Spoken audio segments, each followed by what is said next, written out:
This breakfast potato recipe takes me back to one of my all-time favourite family holidays. I get inspiration from my recipes from all over the place, from friends and family to cookery books. But one of my biggest sources of inspiration is when travelling with the family.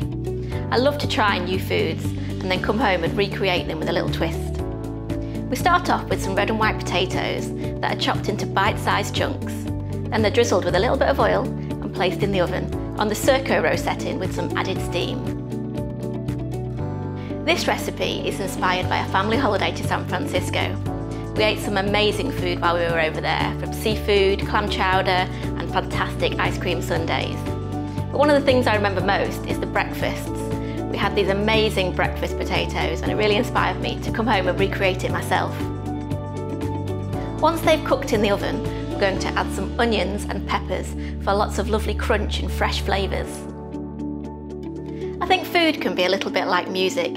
Recreating a dish can trigger a memory to take you back to moments and remember holidays.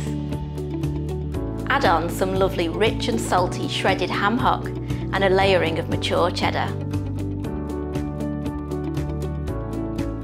This recipe is perfect for a lazy bank holiday where you can create some new memories whilst letting the food take you back to some old ones.